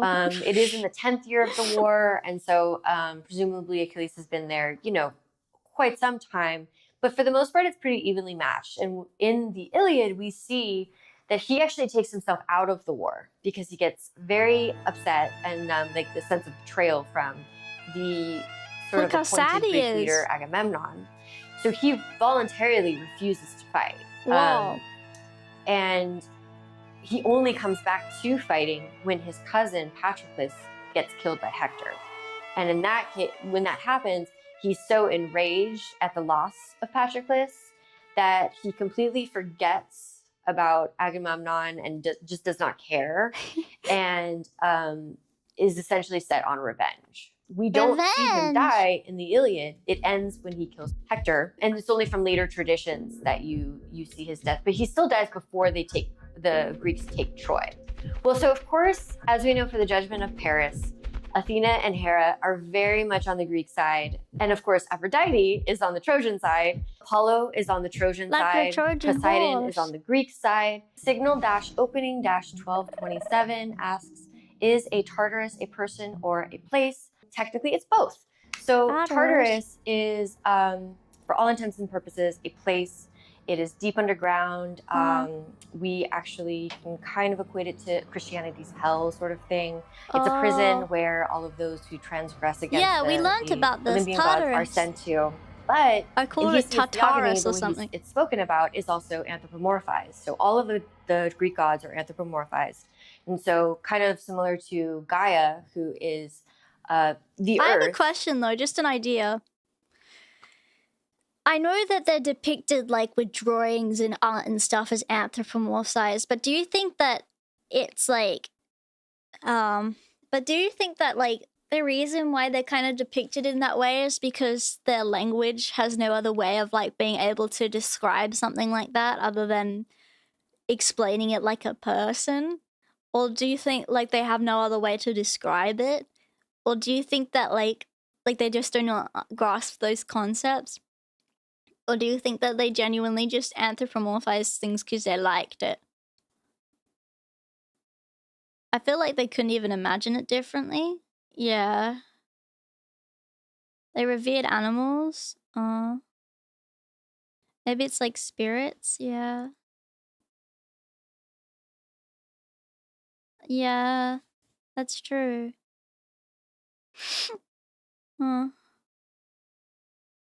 It's harder to tell stories about them if they aren't people. Like, that's true. And yeah, it's also like fan a woman. Tartarus is the same.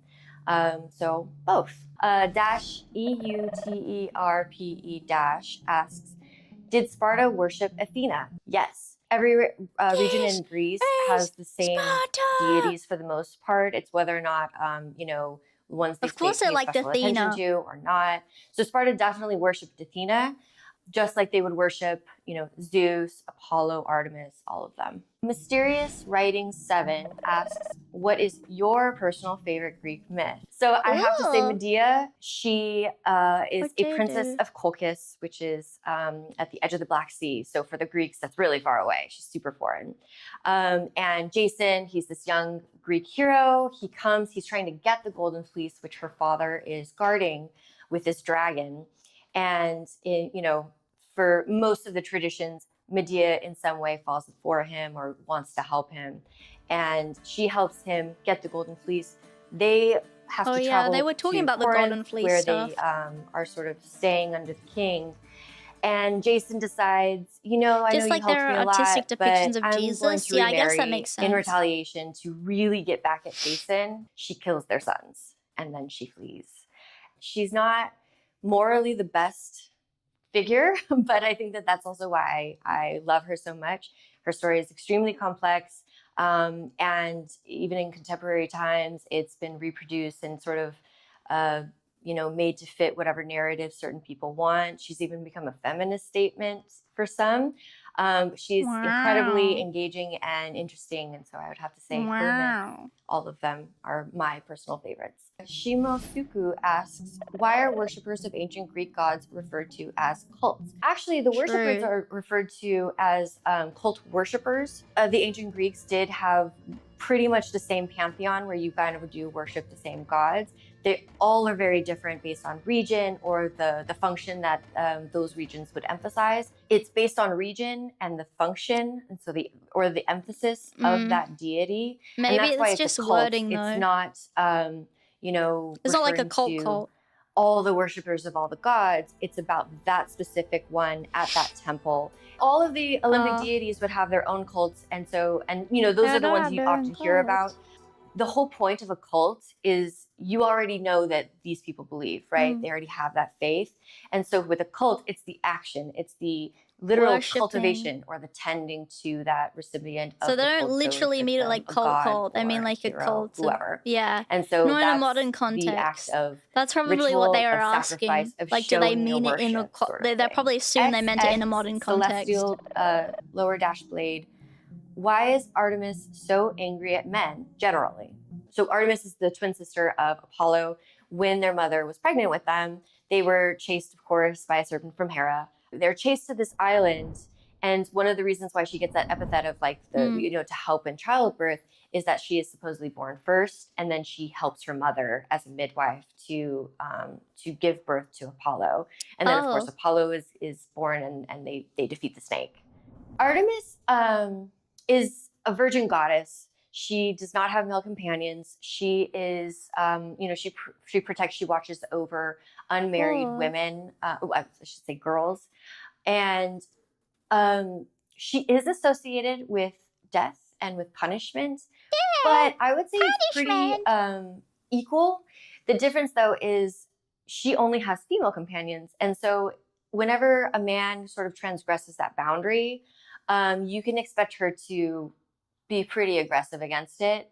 An interesting one is with Actaeon, who stumbles upon her bathing. He's a great hunter. He has his own hunting dogs, and she turns him into a stag, and then he is torn apart by his own hunting dogs.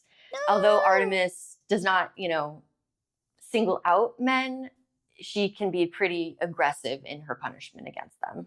Dan131 _N asks, how did ancient Greek theaters work? Greek theaters were built into a hillside, right? And which obviously allowed them to have the space for the audience. But it also created these amazing acoustics so that in the orchestra, sort of the flat area in front I've heard of, about this. The seated arrangement. Yeah. You could hear the entire production. So actually, okay, quickly. When I went to Rome, they had a theater there, because they really like the Greeks, they made a theater kind of similar. I went to one before, it was kind of cool. Yeah, and it's interesting how nowadays it's kind of like a... Wasn't in the times of Shakespeare and stuff, it was they reversed it so everyone would be on the ground going downwards, and then the actors would be up high or something. I thought I heard something like that, but I might be wrong. Yeah, terms like tragedy and comedy come from Greek plays. Oh, that's interesting. I didn't know it went that far back. Yeah. The theater area, so you have the orchestra, and then you have the backdrop, which is kind of the let's say the facade for modern terms. It's called the skene. And then you would have three entrances, one on each side, and then one at the skene. This is actually a Senecan play, but it's the Madness of Hercules. And the actor who would be playing Hercules also likely played Hera. They played Hercules? If you know that story, Hera curses Hercules to drive him mad. That would be funny. Him kill his family. And so it does kind of put a nice spin on... There's a lot to the theater even that's though these from the actors would Greeks? be masked, Oh, you still could recognize their voice. You might even recognize their body language or something like that. And so it's interesting that you have, the same actor. In the Greek times, was it the same as it was even not that long? Well, I don't mean not that long ago, but I mean in the grand scheme of things, it's earlier than the Greeks were. But did they still only have males playing in plays and stuff, or were females in the time able to do plays? There's a lot to the theater, yeah. I think the word theater stems from a Greek word. Interesting. Kiki, have a good time learning. Mythology sleepy time, got college in the morning. Oh, well, I hope you have a good day tomorrow at your college. Have a good snooze. They had males and females. Interesting how that changed. In certain roles. Sil3 NT Sir 3N asks, how are ancient Greek tragedies perceived at the time?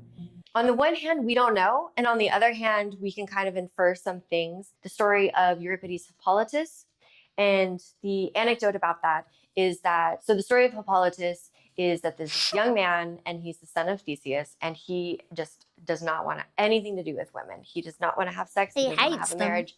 He just wants to go and hunt all day. He loves hunting. And that's me. And because of this, he loves Artemis, who is the goddess of the hunt, and he wants to hang with her in the forest.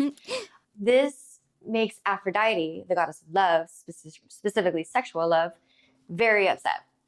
And so she, in order to get back at him for not worshiping her, remember, cultivation, he's not showing her that proper time or honors, she forces his stepmother, Phaedra, to lust after him.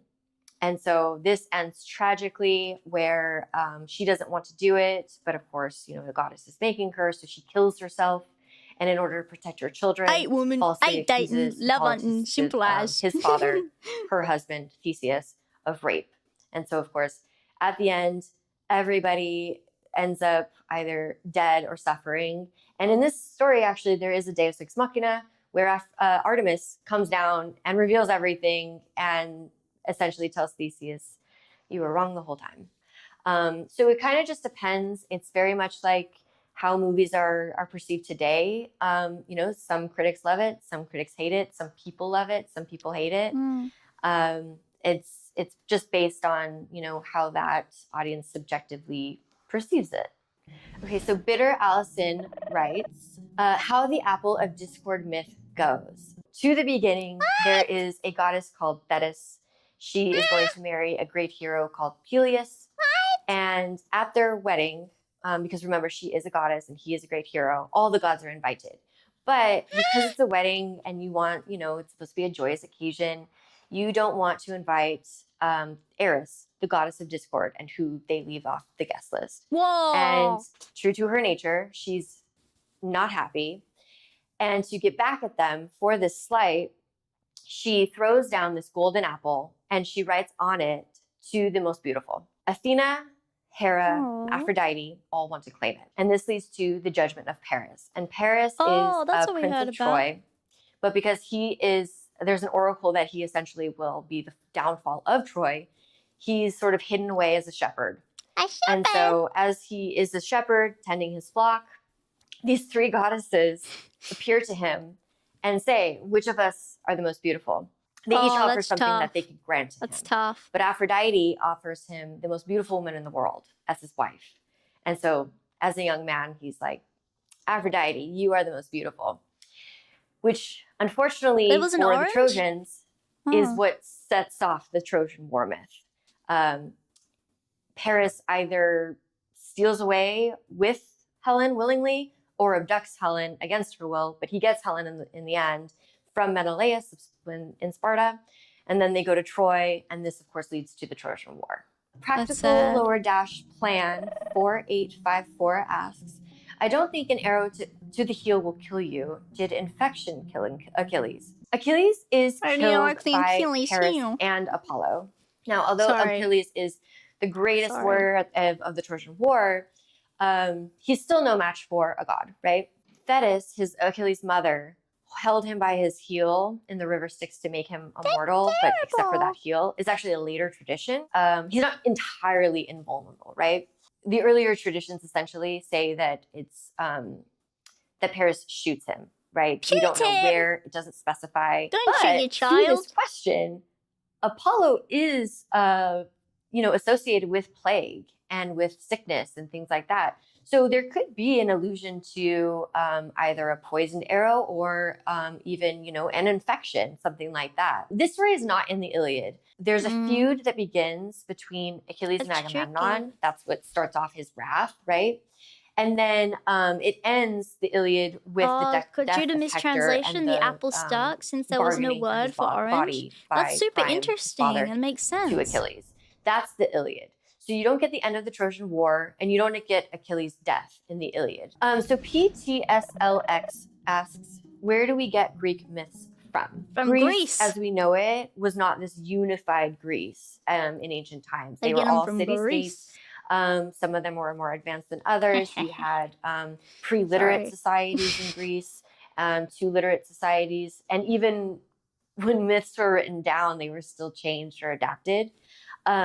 But there's a lot of influence from the neighboring areas. So the Egyptians had a lot of influence, the Assyrians, other societies in the Near East. Before obviously writing, you had these oral traditions. And so with the epics, the Iliad and the Odyssey, those were transmitted orally before they were written down. And this is like centuries before. And it's the same with myths. So there's a lot of adaptability with the myths. And so often you're not going to find this very specific tradition that is unchanged and it is entirely Greek. There's, for lack of a better analogy, a melting pot that's going on with these stories, and it changes. It's based on the we should do one on the neighboring Egyptian regions mythology and too. societies, but How to also learn. Or we should do one on animals in you know, who's mythology. conveying them at the time and how. So lower dash that Or the random rabba. kid lower dash asks, is there really any difference between the Roman and the Greek gods? For a classicist, yes. Fool! Mars is actually Even a I perfect know example because Mars is the god of war, and he's supposed to be the counterpart to Ares, who is the god of war for the Greeks, the male god of war. However, Norse? Ares is typically considered a coward, you know, and he's the god of chaotic Norse war. mythology. It's not like Athena, Cool. who's the goddess of strategic warfare. No, they did not play whereas cards. Mars is not The Egyptians like that. did not. He is not a coward. He is sort of the exemplum for a Roman military man. Oh, I like he's his strong. hat. He knows what I he's wish I doing. had He's that confident. hat. He would be like the second in command under Jupiter, the king of the gods and men on the Roman side. And so you can see in that like sort of difference in personality how, yeah, they're both the male gods of war, but they are very different from one another. So I'm Franny asks, how long were the classic Greek festivals and how frequent were they in a polis like Athens? They were fairly frequent, but it also depends on the festival. So some were every year. And then some could be, Wish I could go to one. at intervals of like every few years, every 4 years, do you something wish you like could that. go to a Just kind of Greek depends on what festival? it was or what they were for. Schneedley asks, was the original Olympics in ancient Greece as widespread and international as they are today? The short No. answer is no. The Duh, original Olympics, idiot. they're named Stupid. after Olympia, not just for Mount Olympus, but it was also just it was a place Stupid. on in Greece, They didn't have and it was in honor of planes Zeus. back then, And did so they? the Olympics were Oh, just one big of a boats. few sort of regional Idiot. games, like festivals. But it was very much a Greek affair. And when I say They didn't have Greek, I don't mean TVs like either this to watch it unified on, yeah. Greece.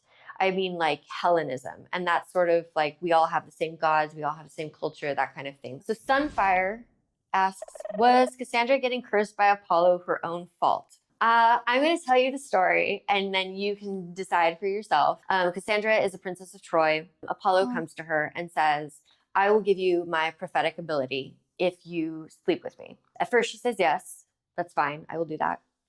And so he gives her his prophetic ability, but then she says, never mind, I don't want to have sex with you.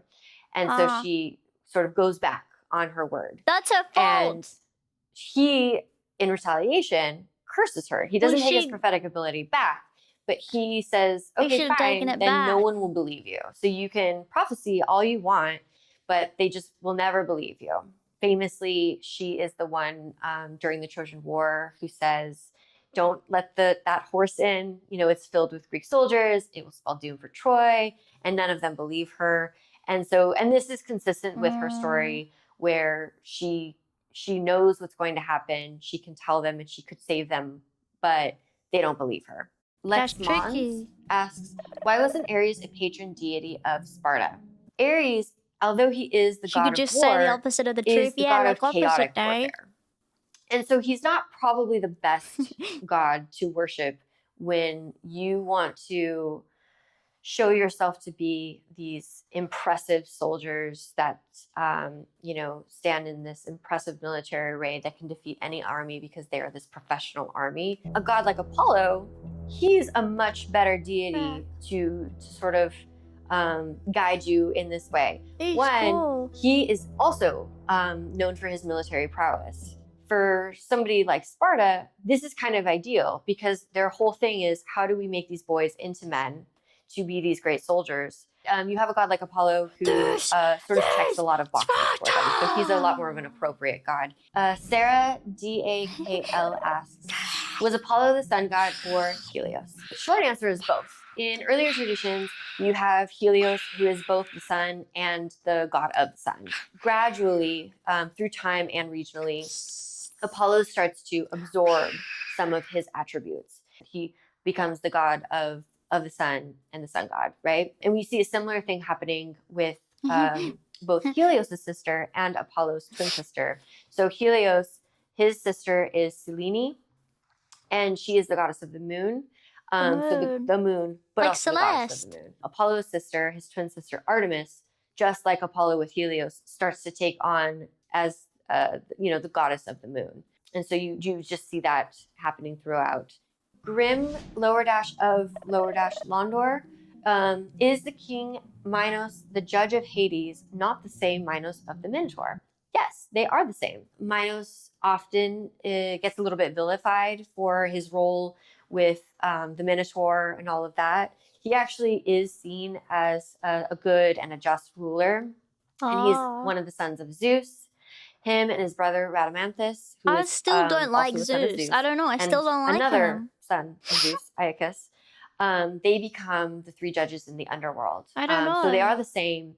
And although, in the specific myth of the Minotaur, he might seem kind of tyrannical, he is considered fair. Legitimate-sugar 6487 asks, how did the ancient Greeks really view Hades? This is a bit complicated because Hades is both the god, but also the underworld, essentially. So like you could say like to send them to Hades and you mean the underworld, because you're also in a way sending them to Hades. He's the god of the underworld.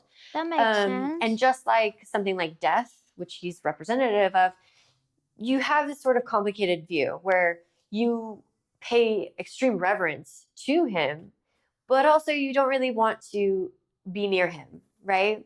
So you want to honor him as much as you can, but also at a distance a little bit.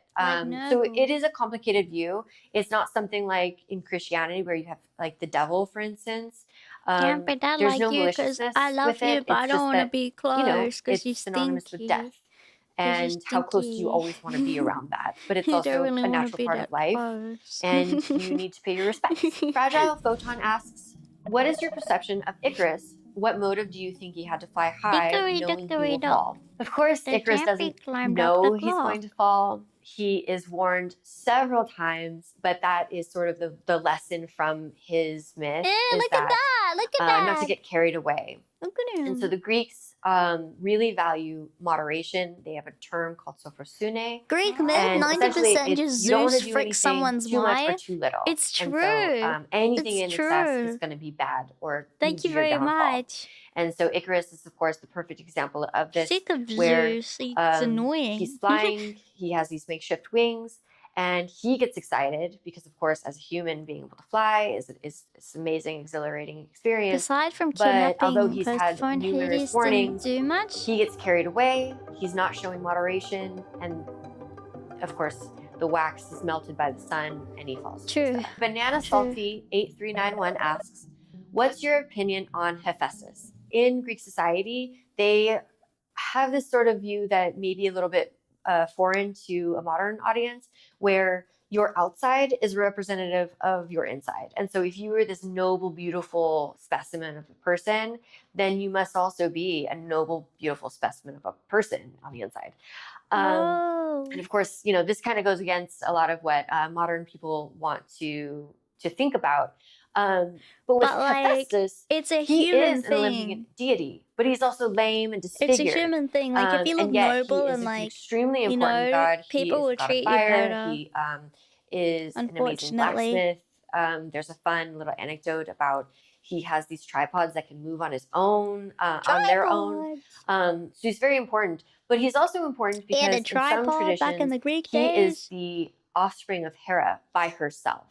And so it says a lot to Greek society and sort of their psychologies in this, where you have Hera, of a woman who has this like autonomy over her own body, where she can produce her own son, but he's disfigured. And so I think Hephaestus is a very complicated character, but with all things in Greek, it shows the complexity. It shows that there's not this like one size fits all way of looking, and it shows through their psychology that nothing is perfect, and yet it could be very important. So I think that he shows that complexity. Double-Willingness 26 asks, why did Dionysus become an Olympian and not Heracles? Hello. The very short answer is that actually Heracles does become an Olympian deity after his death. But during the longer answer is that Dionysus is the son of Semele, a human, and Zeus. And basically, Hera tricks Semele into asking for like one thing from Zeus, and he can't say no. And what she asks is to see him in his god form. And of course, as a mortal, that can't happen. So she immediately bursts in flames. And right as she does so, she's pregnant with Dionysus, and Zeus snatches Dionysus from her before Dionysus can be killed, and he sews him into his thigh so that he can come to maturity and be born. So in a way, he's born of Semele, but also of Zeus, right? Hercules or Heracles, even though he is the greatest of all Zeus' mortal children, as a mortal. However, when he dies, he is deified and becomes an Olympian. So it just takes him a little longer, I guess. So late Underdash Bridges, 1668. Give me an example of Zeus actually being a good guy for once. So I think Zeus gets a bad rap for, especially in modern times, for all of his affairs, whether the women are willing or not. So in Greek society, he is extremely important. He is seen kids as everywhere. the god of Jesus. the king of gods and of men, the father of both. There's a myth about Zeus, sort of as the protector of travelers, right? He's traveling with Hermes, and although the mortals don't know who it really is, they're treated kindly by this poor family, and then when it's revealed who they really are, should be the god of being impregnated. Still all these gifts on those mortals, right? But the story really stems from that anxiety of you don't know who you're going to meet, you don't know whose home you're entering in, or who you're letting into your home. And Zeus is that overarching protector of people, right? But he's that just protector. And so he gets a bad rap for certain things, especially in a modern age when we're looking at it. But he really is seen as, someone who's a god who's supposed to be fair, just, who protects those who deserve Please delete protection. that. Please delete what you just said. Fun and interesting questions. If you would like to watch more, click on the description below. This was fun. Thanks I like learning about that. That was good. That's a good video. This is from Rubicon. This is a completely video that was fine to watch, Creative Commons for some reason, which was pretty cool. So yeah, that was pretty humble. That was really cool. I really enjoyed that. Did you guys like learning about some Greek mythology with me today? I hope that you guys enjoyed it. Hope that you guys really did. But yeah, I'm getting a little eepy now, so I'm probably going to head off now. But I hope that you enjoyed it. I will actually be putting out a schedule this week. I'm just finalizing some collab things. But yeah, I should be able to put out a schedule soon. Thank you so much, everyone, for being patient with me. I know that it's been, I don't know, a bit weird discombobulating the last few weeks with all the changes and things happening, but I'm happy to get back to normal and everything now. And I'm feeling pretty humble these days. So yeah, I'm really enjoying these kinds of deep dive streams and educational things too. So if you guys have any other things like myths, mythology, history, etc., that you want to learn about, let me know in the comments. Or just let me know in the comments what you learned today. I learned basically everything I saw today was new to me, so it was really exciting to learn about everything, to be honest. And yeah, I really enjoyed that. That was really fun. Yeah, and I hope that you all had a really good time watching my stream today. Thank you so much for the follow. Thank you. And please, be sure, guys, to, if you can, please subscribe to my YouTube channel if you haven't already. I'm getting close to 21K, so I'm really excited for that. That's gonna be really cool if I get to it. So, yeah. Hopefully, maybe we could do. But let me know in the comments what you'd like. I'll make sure to put those ideas down. But thank you guys for coming. And I will see you guys tomorrow. See you tomorrow. Bye, everybody. And make sure you like the stream, okay? Alright. I love you guys. Thank you very much for coming and everything. And I'll see you guys later. Goodbye.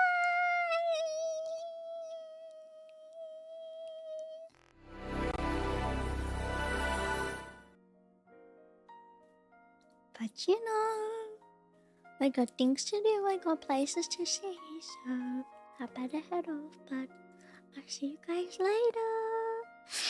Bye, everyone. I'll take my vitamins once I pop off. Okay.